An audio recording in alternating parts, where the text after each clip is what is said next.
Anxiety News with your host, Christopher Chaos, which is a new comic book. So, just with Chris Chaos, your host, Chris Chaos, rapper. Chris X Chaos, the podcaster. I don't know what my name is, guys. I've always had an identity crisis. Never knew if I wanted to be Dr. X or Little X or Mr. X or Big X or Dinosaur X or whatever. Ended up being Lil X, aka Kane. So it is what it is. It is what it is. I want to make sure it's recording. I'm assuming it's recording. It's probably annoying to those listening. But y'all the real ones, keeping it real with the real ones. Keeping it 100. Alright. So, stress versus anxiety. Understanding the key differences. This is from WTOP.com. Let's see. This came out April 25th, 2023 at 8 p.m. What is stress? Skipping. How many times have you said I'm stressed and I'm anxious, or mentioned having anxiety without ever getting an official diagnosis? If you're like most of us, the answer is probably a lot. Stress and anxiety are two buzzwords that in casual conversations we often use interchangeably. But according to mental health experts, the words have different meanings, and one shouldn't be used in place of the other, blah, blah, blah. But what's the difference really? Exactly, and how much does this difference matter? So, what is stress? Stress is a state of worry or mental confusion evoked by difficult situations known as stressors, says Dr. Sandra Pisano, a clinical psychologist and director of behavioral health at Ultimate Health Services in LA. Stressors can be just about anything, including things like problems at work, financial turmoil, or friendship disagreements. Feeling stressed is our body's natural response to these situations that tell us there is a challenge or threat that needs to be addressed, says Pisano. When you start to feel stress, your body releases cortisol, appropriately dubbed as the stress hormone. Cortisol has other purposes too, including aiding in metabolism control, blood pressure regulation, and reducing inflammation. And it affects almost every system of the body. When it comes to stress response, cortisol is known for boosting our energy and increasing our ability to stay alert, sometimes pushing the limits of alertness into a fight or flight. Some physical symptoms of stress include a weakened immune system, which can lead to things like fatigue, increased vulnerability to catching new sicknesses, and a slower healing time for illnesses or injuries. Over time, this can also put people at increased risk for conditions like a heart attack or stroke. Excuse me. Upset stomach, nausea, dysregulation, let's skip down, of the reproductive system, like missing a period. Trouble sleeping or irregular sleep patterns, muscle tension. Some emotional symptoms of stress include mood changes like feeling irritable, angry, or overwhelmed, unable to relax, racing thoughts, sadness, a decrease in your sense of humor. Every person reacts differently to stressors, so not all people will experience the same symptoms, says Pisano.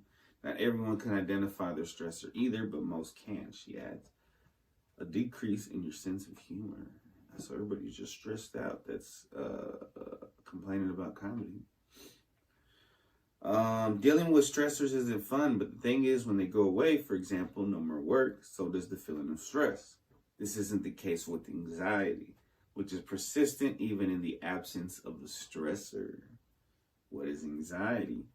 I like that description of the difference. Anxiety is the presence of stress symptoms with or without a stressor. Clinically, we define, keep scrolling too far. Clinically, we define anxiety as a behavioral health diagnosis that we can give treatments for. We think of stressors or stress as triggers that are bringing in episodes of anxiety, says Dr. David Merrill, adult and geriatric psychiatrist and director of the Pacific Neuroscience Institute's Pacific Brain Health Center at Providence St. Johnson's Health Center in Santa Monica, California. Stressors can serve as a trigger for anxiety if they, for example, induce out of control or catastrophic thoughts that linger after the difficult situation is resolved, says Pisano. But people can also experience anxiety without ever feeling a stressor. Physical symptoms of anxiety involve cortisol release and are similar to physical symptoms of stress. They can include shaking, sweating, tremors, feeling flushed, cold sweats, a rapid heart rate, muscle tension, nausea or vomiting, rapid shallow breathing, difficulty breathing, vision changes, muscle twitches.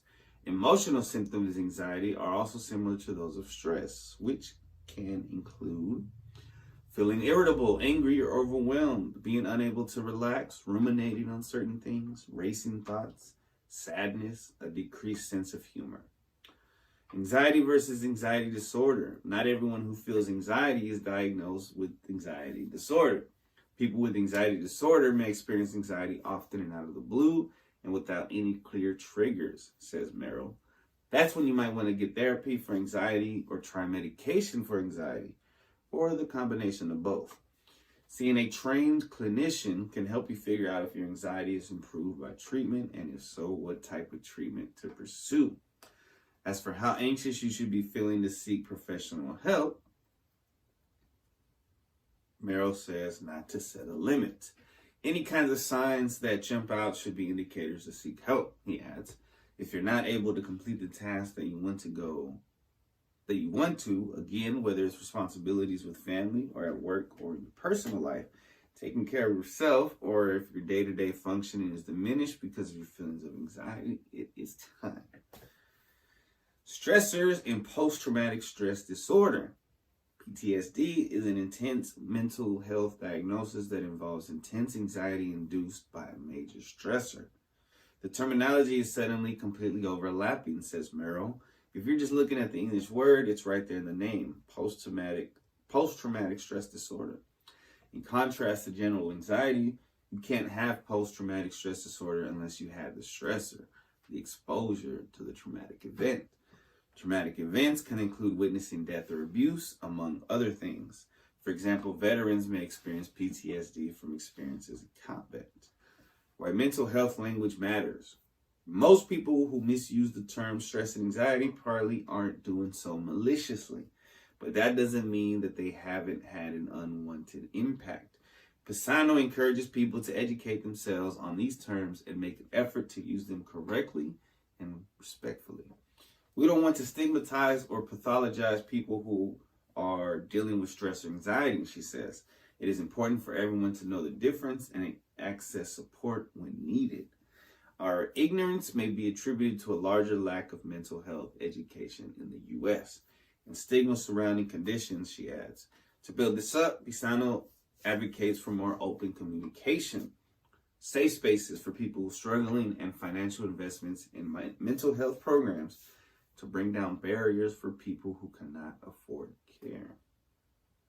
Interesting.